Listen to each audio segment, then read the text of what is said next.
Hello, everyone, and welcome to this somewhat experimental episode of Deep Dive. I'm joined by Patrick and Matt, and I'll get you guys to introduce yourselves in just a sec. I thought it would be fun to do a bit of a deep dive into the psychological and emotional aspects of money, because money is such an important part of all of our lives, whether we like it or not. It's so deeply intertwined in literally everything that we do, and yet still, talking about money is kind of weird. Now, over the last few years, I've been making videos on my YouTube channel every year where I kind of break down how much money the channel and the business has made. And I've been doing this since like 2019, where I was making like 100K, and then it was like $1 million, and then it was like 3, and then it was 4. And so I'm fairly transparent with my audience that my business is doing like single-digit millions in profit. But Matt, you've sold a company for tens of millions, and Patrick, you've sold a company for hundreds of millions. And I thought that's like a cool place to be, where like you guys are at least 10 to 100 times wealthier than I am. And it's just, that's kind of cool. Because A, I don't meet people like that very often, and B, don't get a chance to sit down in front of cameras to ask them about that whole experience. So I wonder if you guys can introduce yourselves and be like, so Matt, who are you? What's your background? And how did we end up here together? Yeah, so Matt Chinook, I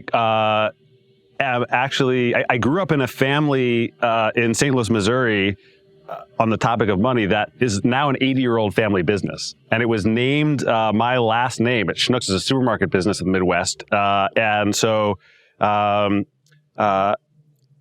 my relationship of growing up with money was one where people would meet me in this town I live. They'd associate my last name with quite a bit of wealth. Yeah. Even though, while I grew up with, fantastic education and privilege, I didn't have access to that wealth.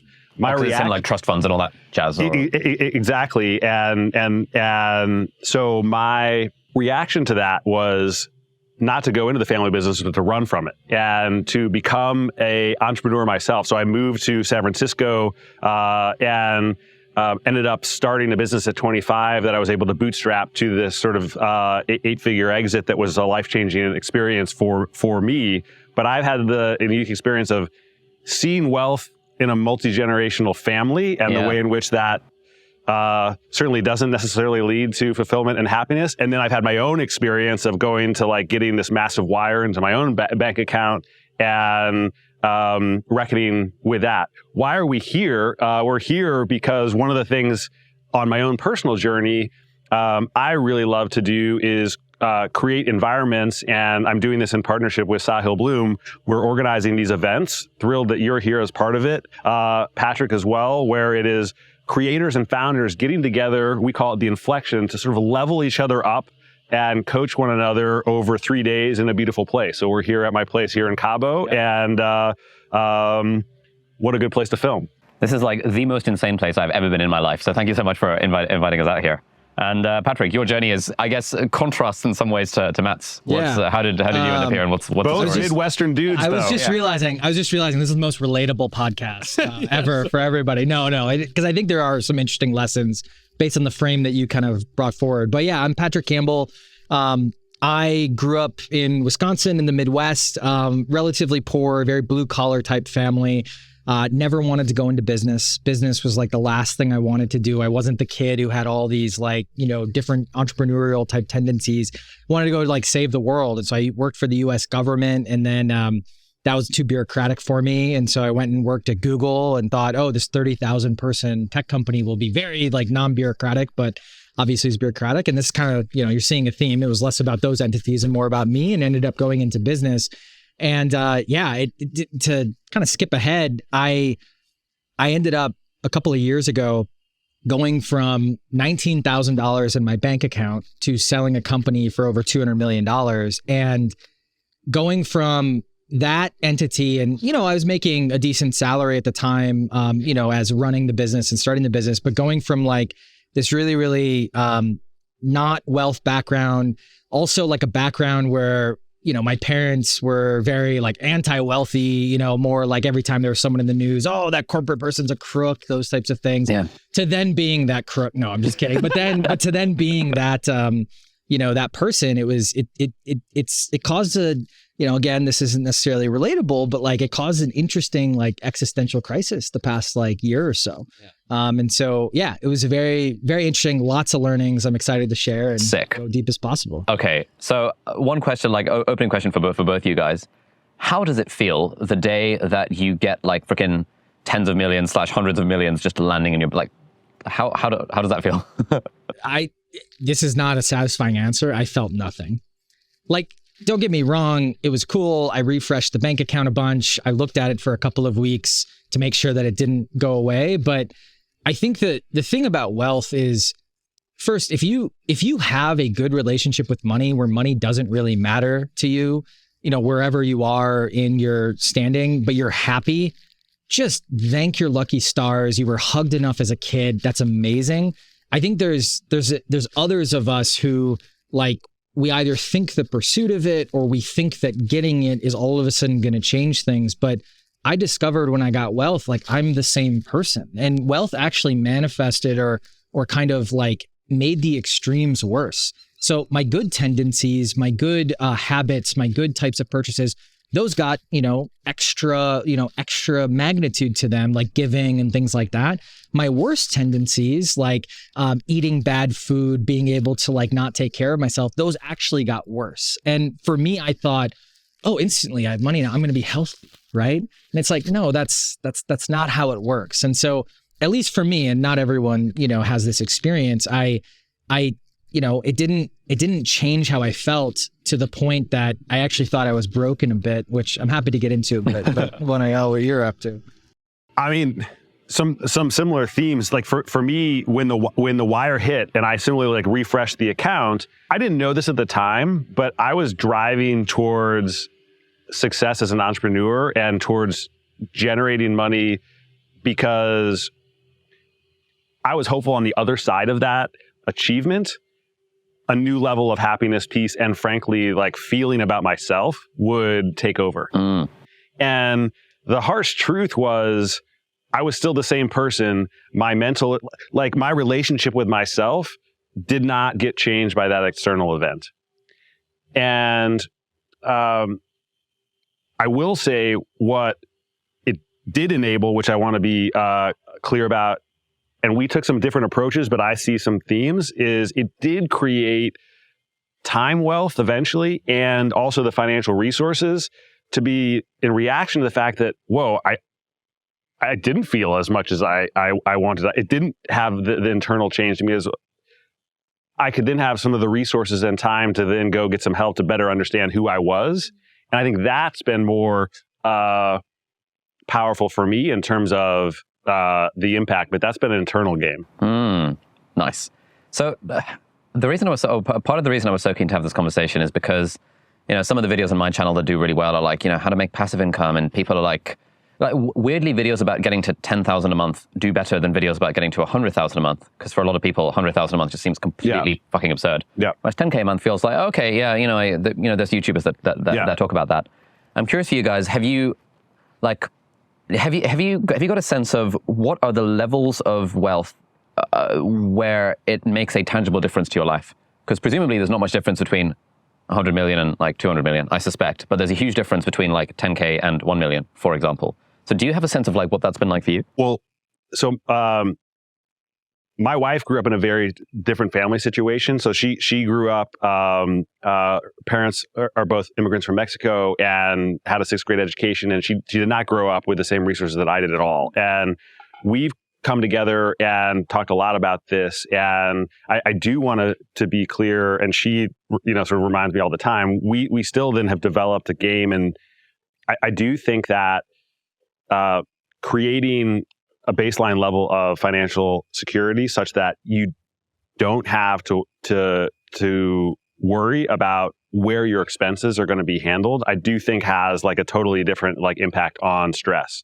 And so, and Patrick's gone into a lot deeper research on this at all kinds of levels, but I do think that like having a thoughtful plan, whether you do what's in Tim Ferriss's book 4-Hour Work Week, Tony Robbins has a book of just like creating just like a basic financial plan and then creating the resources that gives you that fundamental security is a wise approach and does change baseline levels of concern. This is like practically, I don't think enough people talk about that needs to get done as a sort of a first baseline step. Like if you're at the point where you're worried about paying your bills, then obviously getting more money is going to make you way happier because now you've removed all that stress from your life. Yeah. And then I also have witnessed people, even after huge exits, who will let a level of lifestyle creep go beyond where where their incredible means take them, and the fundamental concerns about do I have enough will sort of persist despite having created an incredible outcome. Okay. So as you get more money, kind of keeping your lifestyle costs fairly in check is an important part of that. It sounds like it's an important part of that kind of not being stressed out by money kind of piece. Yeah. I mean, if you're, for example, able to live after, like once you can get to a point where your expenses are 4% of whatever you have saved, that is a fundamentally like different, just as a general rule, as long as you're sort of thoughtfully investing,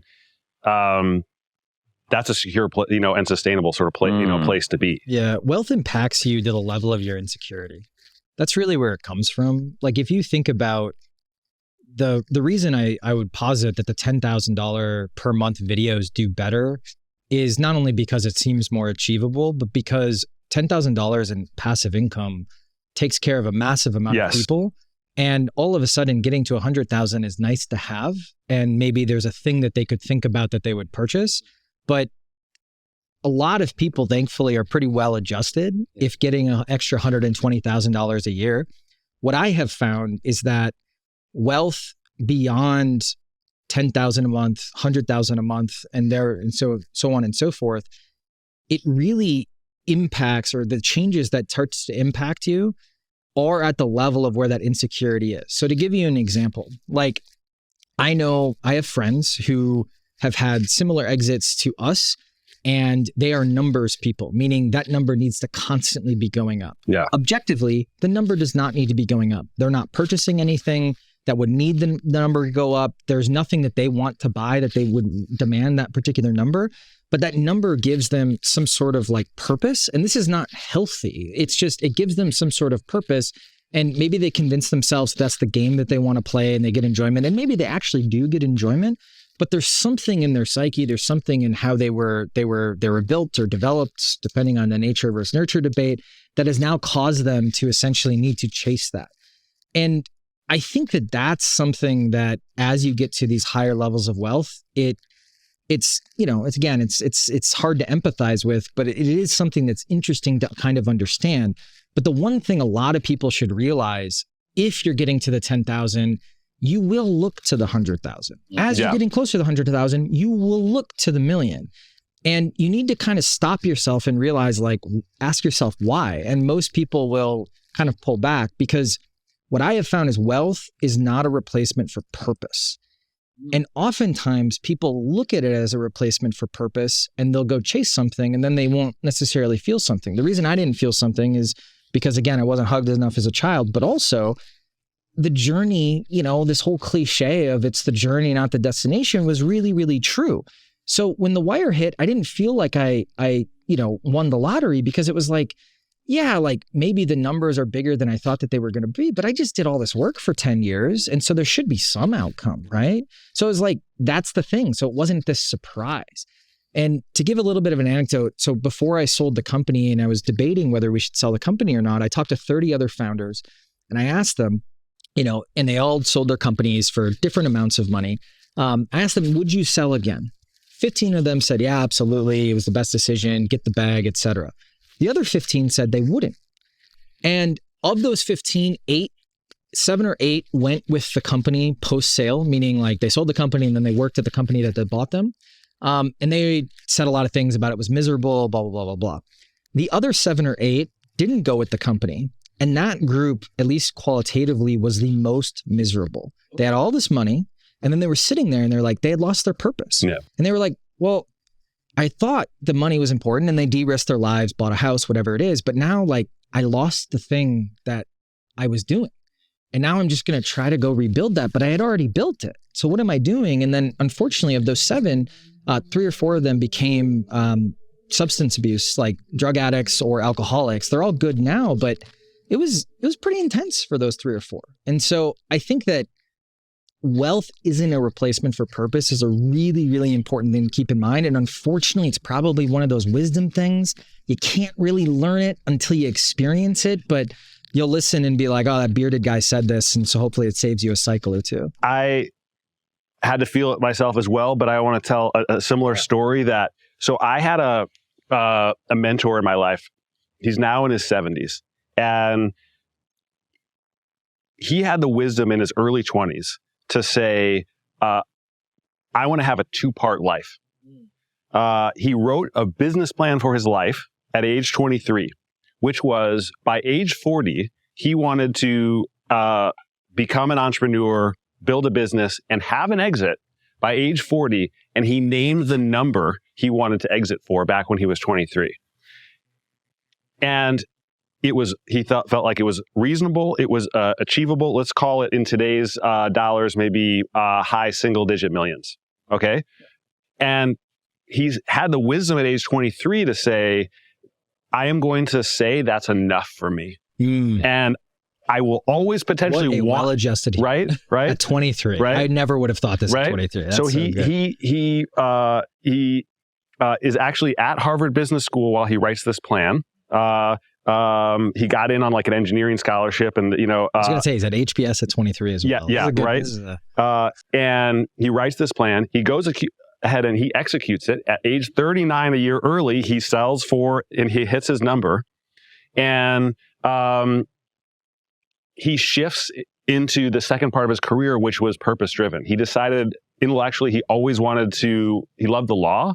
He went to law school in his early 40s, and he became a lawyer who basically took on cases to sort of help, defend people who, is one of the most like sort of purpose-driven and happy people in his life. And now he's running for president. No. Yeah. But how did he pull it off? Because I've thought of like, how does he pull this off, right? Because I'm here, we're in this amazing place, right? And like 2 rows down there are houses that are 3 times as much that I could be pulled to want more, right? And so I try to remember this guy because the purpose part of his life has guided him. I think the way he's stayed on track to me is for 2 reasons. And you're an Atomic Habits fan, so I think it's in there. So just a little bit. Number 1, he defined his identity in life later as living consistent with his purpose of having a second career and helping people. Yep. Number 2, he knew that his environment would matter. He moved out of the town he lived in St. Louis after he had this exit. He moved to Wyoming, where the currency of his community was going to be health, being active, and not the rat race of the business community he was in about what are you doing next, what have you. So he literally made his environment be thoughtfully surrounded with people who were not going to sort of challenge his intention of more. So God, that story I think has a lot of lessons that 20 years before James Clear was putting this out and how it applies to money, he lived. Just makes me feel broken. But I think that what's really interesting about that, and you and I were talking about this, is you and I have done an incredible amount of introspection over the past couple of years. And if you're watching this, you probably are someone who does introspection. Obviously, you've done a lot of introspection. And I think that makes me spark a question in my head that we're not going to settle, unfortunately, here, which is can you get to that level of peace? Or is it something that it's almost easier to assume you can't get to that level of peace? Therefore, how should you live your life? Right. So I've done a lot of introspection over the past year to get to what drives me, what motivates me, what is the next thing? Do I need a next thing? All of those other things. But I don't know if I can ever get to that. And it's limiting belief, at least, but I don't know if I can ever get to that level of peace. The best thing I've gotten to is I like increasing concentric circles of freedom, meaning I am able to do this. Now I want to try to solve this small scale problem in my town. And then I want to be able to solve a larger scale problem. That type of stuff motivates me, but I still have this energy where it's an anxiety where there has to be something more. There isn't a contentment, and it could be an age thing. I don't have kids yet, all these other things, but yeah, it's a really I want to meet this person. I hope you can intro me. I just want to go and drive up or fly up and be just tell me how you got here, that type of a thing. I mean, but one of the things that I don't think he would put it in these terms, but he would say, like, he hacked his brain back to identity and said, part of who I am is going to be somebody who like thinks this way, does this thing. You could always want more. And so if he, and he's public about that, it was literally written into a paper that his professor saw, right? And like publicly knew, right? So he could, if he was going to go in a pursuit of more, at least financially, then he would be essentially living in contrast to his identity. Yeah. And, you know, it's something that I've thought about related to like some of the things we were talking about for you this weekend is like, if your clearly defined identity and purpose is measured totally on impact or spending your time on teaching or what have you, and is explicitly not financial beyond a certain point. Yeah. And then that's public. One of the benefits of creating and saying stuff publicly is it can be scaffolding to keep you consistent. And in ways like before the internet and social media, with the community and people he had in his life, he put that out there, which created a little, I think, like identity scaffolding and support. I think the quick getting to the point where finances are not driving decision making as quickly as humanly possible is the path. Yeah. Now, one step or two steps down from that is where I would consider myself, and 5 steps down from that is where this friend you're describing is. Where I'm at is like, I don't have to do anything, but there are things that I would like to unlock with what I have or what I could get, et cetera. And I think that first level is where everyone can get, either by getting content with, you know, their 40,000 or 40,000 pound, you know, salary per year, or, you know, doing some of this introspection of like, what's really important. And you and I have talked a lot about this the past year of like how important it is to just think about what do you want? Yeah. And then work backwards. And that's what it sounds like this person has done to a level that, you know, very few people even get close to, which is really, really thankful. Yeah. So one of my, I had a podcast guest who's now become a friend. His name is William McCaskill, and he's a philosophy professor at Oxford. And he has made a public pledge to basically donate all of his money beyond 30K a year. And he says that the fact that he donates everything above 30,000 a year makes him happier than a lot of the billionaires he hangs out with, because he's into this philanthropy stuff. Because A, it means that money just does not feature in any of his decision making, and B, it actually forces him to live with roommates and like housemates, which is increases social contact to the point that he's even realized that if you have the configuration of a house, that means people are forced to go through the communal space to get to their bedrooms. It increases social cohesion, because if they can just go straight from the door to their bedroom without going to the living room first, it means you can be ships passing in the night and not like see each other. And so he's engineered his life around social contact and connection and impact and stuff, and genuinely comes across as a really, really happy guy. I think so one of the things I discovered through therapy this past year is I hired this therapist. We've talked about this, and it hit me at the right time too. So that's where it was like such good impact. And a lot of entrepreneurs, including myself, have this weird duality of how they like see the world or how they like think about themselves.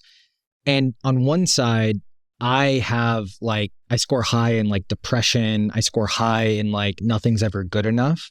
And on the other side, I score high in this, like, it's a level of self-importance. Now, it's not like a straight up narcissism.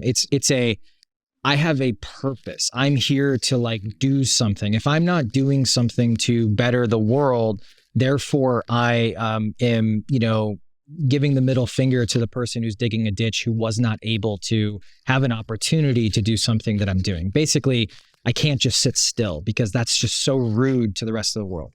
And I think that duality drives a lot of, well, we have to keep doing something. And all of it is BS, right? Like all of it is like, it objectively is not necessarily true. Like things are good enough. The depressive side is wrong.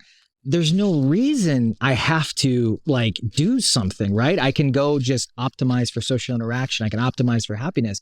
So it's not objectively right, but those two sides, like nothing's ever good enough and I have to achieve, it makes this weird mix where it makes you keep going and having to find that particular purpose. And, could you find a different purpose that is different? Absolutely, right? But a lot of us also think it's fun, right? Which is really, really interesting. Like the idea of like the 30,000 aside, but the idea of like, having that existence where every day you're having just really premium social interactions. I'm sure he's, getting really good fulfillment out of teaching.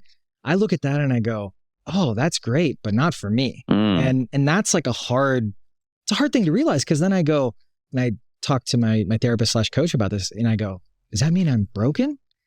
And he goes, it's not a good or a bad thing. It just is. So how are you going to act given that we know this? And that's been very powerful. Yeah, one of the most impactful blog posts I've ever read is from DHH called "The Day I Became a Millionaire." Careful. It's a lot of opinions. I don't know a lot of opinions. Yeah. But that was really good. So I read that when I was building my first business, and back when I was making, like, I don't know, 40K a year from this business. And basically the thesis of this blog post is like, DHH founded, for people who are not familiar, founded a company called Basecamp. And at some point many years ago, Jeff Bezos bought like a minority stake in their business. That's right. Both founders took like a couple $1 million off the table or something to that effect. And overnight, this guy became a millionaire.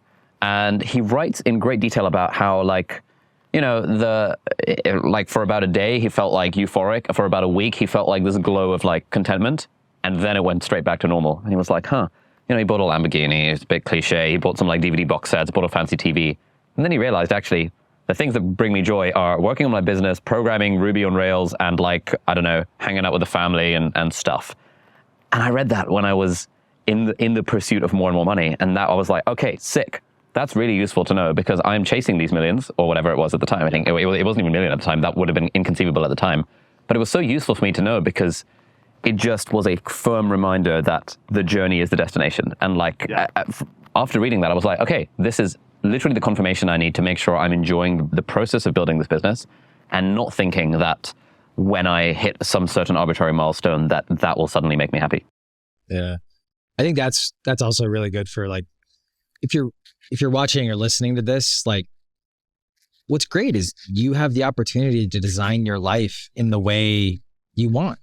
And yes, like maybe the magnitudes of certain things are really hard to achieve, or luck, or whatever it ends up being. But I think that finding out what you want, figuring out what that purpose is going to be, and like working backwards from that. Like there's some people that want multiple supercars, multiple properties, all this thing, and they genuinely want those things. They don't just want those things like, oh, I'd be nice, but they genuinely want those things. Well, if you work backwards, there's certain things you're going to have to do then. There's certain jobs you're going to have, et cetera. But, if you just want like a nice vacation home, a flat, all these other fun things, and you just want to like hang out, like you can have a very different life. You don't have to go for certain things. Yeah. And in a way, the less money you need to hit the kind of lifestyle you want, the more freedom you have, because you then have to just spend less time at work, and you are then less limited in the things that you are able to do. I'm curious for you guys. So you guys presumably hang out with a bunch of super rich people. What are the common factors? It happens. We don't hang out with commoners. No. Yeah. What are the common factors between the ones who are happy versus the ones who are unhappy with loads of money? I mean, one of the first things that comes to mind, you referenced this, would be if they weren't already there, a shift towards some sort of clear purpose. Yeah. That's pulling them towards how they're spending their time.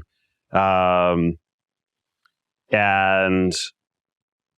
in some cases, that got aligned super early, and that actually helped create their wealth, and so be it. In my case, like I had to create a level of financial success for I would say like more dark energy related drives, to then create space for me to be more thoughtful and find something that's more purpose based. And like I get a ton of joy for me on a weekend like this, like try to figure out how to help the group of people who are here level up, solve their problems, and then see the chain reactions of impact that can have.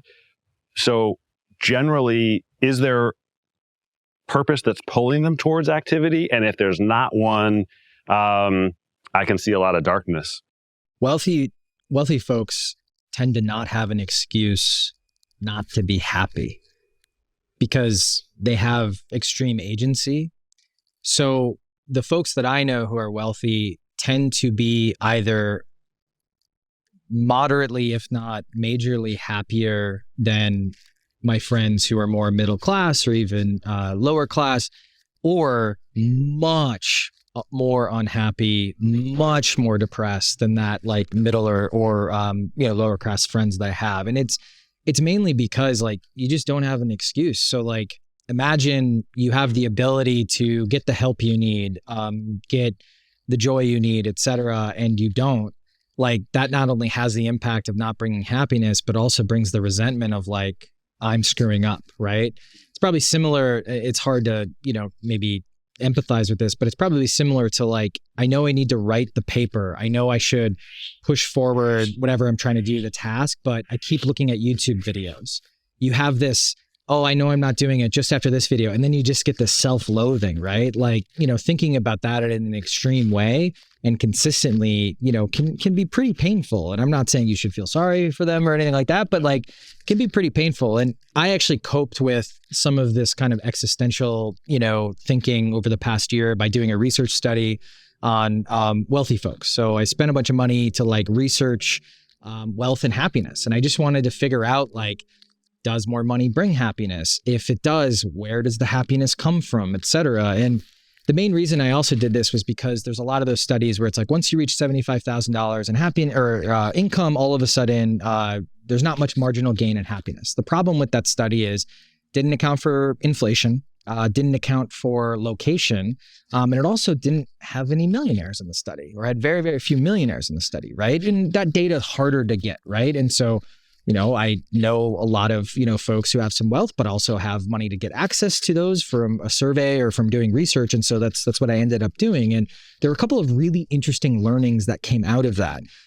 One in particular is, kind of as banal as some of the things we've been talking about, where folks who had wealth, if they kept their wealth or they gained wealth or net worth, they were a little bit happier if they kept it. They were pretty happy if they gained it.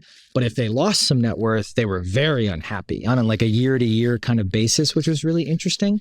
And then some of the other pieces that were fascinating was, I have basically data up till about $3 million a year in income, and then data up to about $50 million in net worth. And the person who has $50 million in net worth is happier than the person who has $1 million in net worth. Now, it's not as major as a change from that delta than the delta between 1 million and 10,000. Like that's a major, major change in happiness, but it does increase the happiness. And where does that happiness come from is naturally the question that needs to be answered. And the research that I've seen is there's a couple of layers that are increasing happiness over the baseline. The first layer was spending money on things. If you spend money on things, you will be happier than if you don't. Now, is that happiness sustainable, durable? Probably not. But then you can just buy more things, right? And that's typically what, there's a certain characteristic or caricature of a wealthy person that does that. Now, one step above that, meaning increasing happiness even further above the baseline, was folks who bought things on specific segments of stuff that they cared about. So if you really, really like, Birkin bags, that's your identity, that's your hobby. Buying more and more Birkin bags increase the happiness. Or probably a better example, really like F1 racing. So you buy yourself, obviously not an F1 car, but like your own little race car, and you go to the track on weekends to race it. Those people were much, much happier, basically spending money on a hobby. Above that, you started to get what we've probably all heard, spending money on experiences. People who spent money on experiences, hanging out like we've been doing, this brings extra happiness than buying things. But the top two were really, really fascinating. One that you've probably heard of right above experiences was giving. And it wasn't just indiscriminate giving, like, the person calling you, giving the $10 or the $100 or whatever to the charity that called you. It was actively choosing, we're going to help the, kids in our district have better laptops at school. Or, hey, I really care about dogs. I'm going to donate to the dog park so it can continue to sustain itself. That targeted giving increased happiness over things, targeted things, and even experiences. But the top one was really, really interesting. And that was what we labeled, after kind of looking at all the qualitative data, these freedom-inducing events, activities, or items. Things like having a private jet increased happiness, not because it was having the private jet, but because you had ultimate freedom to just basically on a whim go wherever you wanted in a very, controlled environment. Things like having a personal assistant increase happiness even more than buying things, and probably a little more accessible than buying a private jet, right? But these types of things. So even if you're making, the $10,000 a month, having a cleaner clean your home, that's freedom inducing. You don't have to do it. You probably don't want to do it. But it's one of those things where that will bring you more happiness, at least according to the data, than buying that extra bag that you probably don't need, even though that will bring you some joy and happiness. And so that study was really, really eye-opening. And this is how I cope with my anxiety as I do research, basically. But it was really, really fascinating to kind of dig into. And the last thing I'll say, because I think it's interesting based on what we were talking about, wealthy people actually don't spend as much money as you think they do. This was really eye-opening to me because I was basically, before the sale, my monthly burn or my monthly expenses was like $2,700, maybe $3,000 a month. And that included my mortgage, my food, food for the dog, living with Jenny. There was extra expenses, all kinds of stuff. And then afterwards, I was like, am I riching correctly? Am I supposed to be spending more money? Which I know is a preposterous thing to think, but there's a whole cycle that you get into where you're like, am I supposed to buy a Lamborghini? I'm not into Lamborghinis, right? Which is like, again, it's hard to empathize with. But what I found is like, even like very, very wealthy folks, they're not spending more than most of them are not spending more than $50,000 a month, which is a preposterous sum of money for most people. But if you're thinking about someone who has $100+ million, that's not a lot of money relative to how much wealth they have. And there's a lot of people who also, not as much, but there is a good amount of people who do spend more than $100,000 a month. But the people who are spending millions a month and all this crazy wealth, they're making a choice. They're not necessarily the norm of wealthier people. Yeah, one of my coaches who I worked with last year or 2 years ago, we kind of landed on figuring out my sort of North Star core value, which was something to the effect of the freedom to live, learn, and teach on my own terms. There you go. And so any decision that takes me towards that, I have found historically has been a good decision. And any decision that's taken me away from that, which has often been for the sake of making more money, I've often been like, oh God, like this is actually not the thing. And so having that as a clear North Star. And also, often I ask myself the question of like, what's a decision I would make if money were no object? And I often realize, okay, realistically, I'm making this decision to do another sponsored video, not because I want to make the video, but because it's a sponsored video. Okay, that's probably bad. And with that, we have sponsorship from... Exactly, yeah. What have you guys seen that rich people spend money on that does not seem to buy them more happiness? Anecdotally, and in some of the data, anything out of obligation, not only from a purchase perspective, but from a just activity perspective, typically reduces happiness. So I joked a little bit, but also a little bit serious, like, should I buy a Lamborghini? Like, I don't like cars. It's not that I don't like cars, but I don't have a passion for cars. I admire them from feats of engineering, but like, I'm not like, it's not going to bring me joy every day. But kind of keeping up with the Joneses, I could fall into a trap of being like, well, I need a nice car, right? Or like, I need to get the place right next to Matt's here in Cabo, right? That keeping up with the Joneses or obligation type purchasing typically reduces happiness. And that can go in lots of different ways. Like, oh, I have to go to this gala because I have to like see people, or I have to donate certain money. Like you might think, oh, that'll actually increase happiness. But if it's out of obligation, it doesn't. And that also kind of goes into, kind of the antithesis of the freedom point, where that was another thing that showed up with wealthier folks is like, because you have the ability to have freedom, the whole obligation of like, oh, I got invited to this wedding, but I don't really want to go. That actually impacted wealthier folks from like a happiness perspective than less wealthy folks, because you have this dissonance of like, there's no reason I really need to go to this wedding of this person that I don't necessarily know or like or something like that. And there's so many other things that I could be doing versus someone who's a little bit less wealthy of like, well, I don't have anything else going on, so like might as well go to it. So the obligation is typically very dangerous, at least. And I've found that personally as well. The other thing I would quickly say is it's amazing how much lifestyle creep that you can see even after enormous wealth. We were talking this weekend about an individual who had a life-changing exit, done incredibly well financially, and is currently in a role that pays them close to $10 million a year. And even in that situation, the lifestyle creep has gotten such that he feels like he can't leave because the money he would leave on the table by leaving, lifestyle creep has gotten to the point where now he's eating into his principal in a level that feels uncomfortable. Fancy house, private school, team, like staff to look after the house kind of thing. Exactly. Point where you're like, damn, 10 million is not enough to... Yeah. And while that sounds absurd, I've unfortunately seen a number of examples of it, and there's still a prison of one's own making. Back to why I'm advising, can you get super clear about enough? Because then you've got massive freedom. I spent some time with Bill Perkins, who wrote the book Die with Zero. Mm-hmm. And I asked him, like, what's his best ROI purchase? And he said couples therapy. And so I've started doing prophylactic couples therapy with my girlfriend. I also know from having read Die with Zero that I should spend more money on my health. And I just don't. Because it's like, it's like, I'm young enough that, like, I'm not that fat and all this kind of stuff. But, like, I know that in the future, when I look back on this time, I'm going to be like, dude, God damn it. Like, just make sure you're doing the workouts, eating well. Like, there's no reason not to. But the pain is not yet sufficient. And I'm just trying so hard to project myself into the future to act in service of my future self. I think that's a great answer then for yourself. And we felt this a little bit yesterday, right? Like I proactively got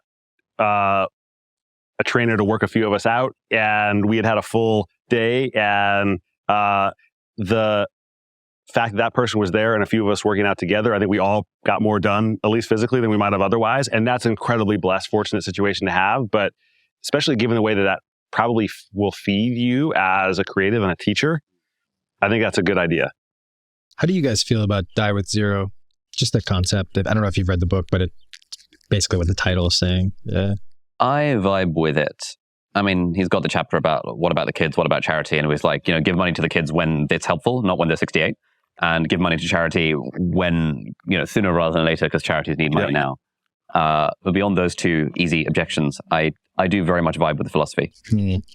I appreciated the reinforcement on remembering the value of experiences, and experience as a dad, like experiences with my kids that I won't get back. And as a reminder, I've only got like four or five summers left with them before they're like all out of the house. And that was a really useful prompt for me. Okay, so let's think. So rich people that you know with kids, what's the difference between the kids who are spoiled and the kids who are not? Oh boy. Like, how do you not spoil your kids, essentially? Matt's like, I did spoil my kids. Yeah. No, I don't. I mean, I don't have one of the first things that comes to mind if I could observe a pattern. I think the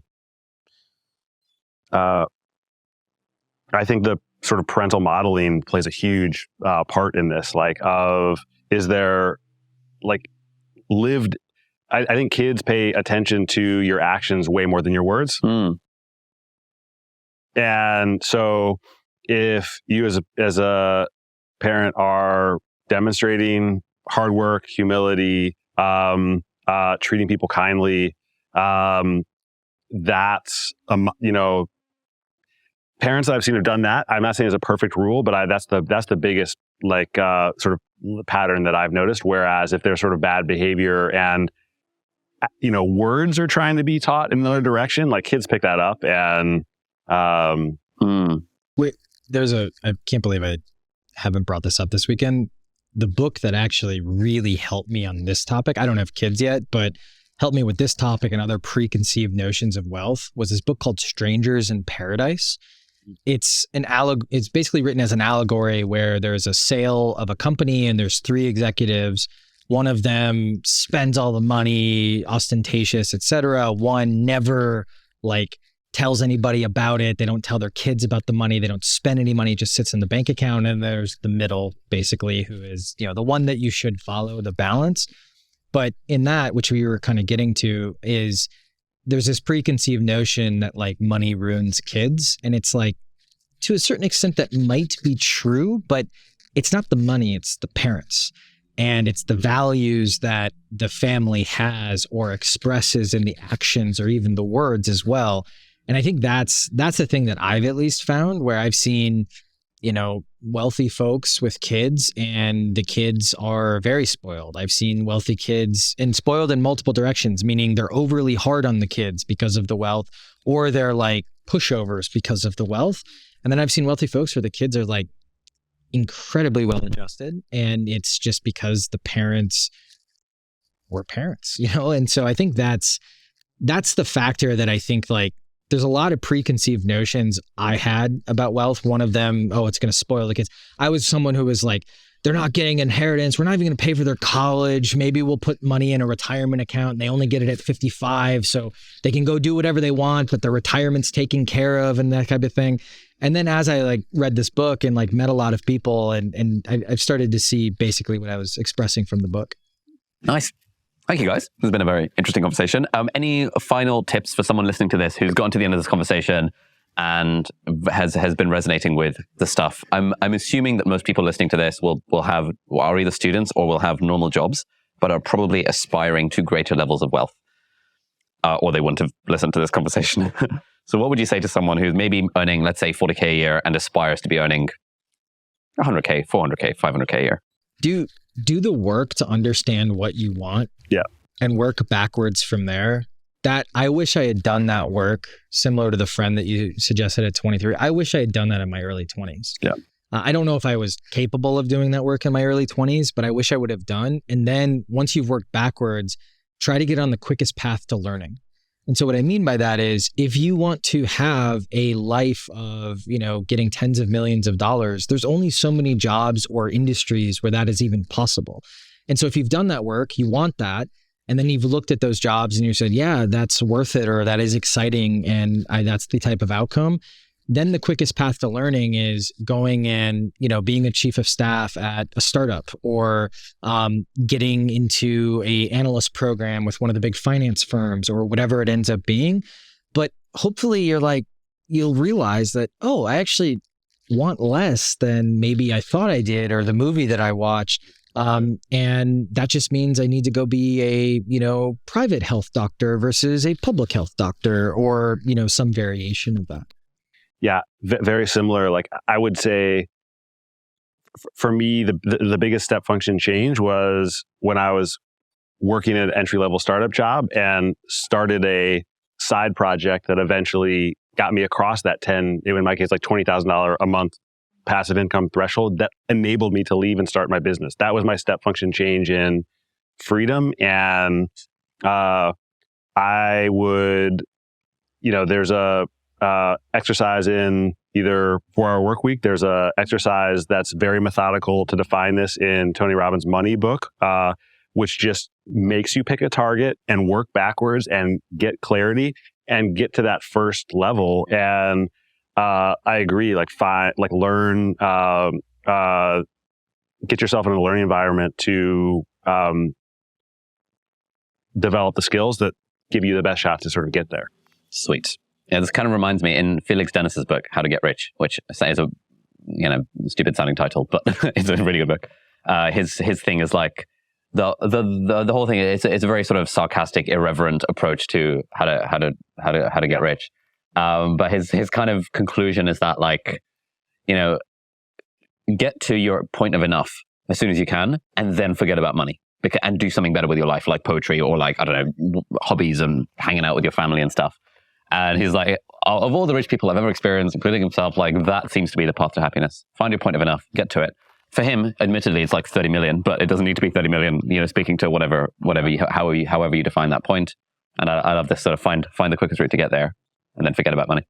Good stuff. Thank you so much, guys. Thanks, Ali. Bye-bye. Thanks for having us. All right, so that's it for this week's episode of Deep Dive. Thank you so much for watching or listening. All the links and resources that we mentioned in the podcast are going to be linked down in the video description or in the show notes, depending on where you're watching or listening to this. If you're listening to this on a podcast platform, then do please leave us a review on the iTunes store. It really helps other people discover the podcast. Or if you're watching this in full HD or 4K on YouTube, then you can leave a comment down below and ask any questions or any insights or any thoughts about the episode. That would be awesome. And if you enjoyed this episode, you might like to check out this episode here as well, which links in with some of the stuff that we talked about in the episode. So thanks for watching. Do hit the subscribe button if you aren't already, and I'll see you next time. Bye-bye.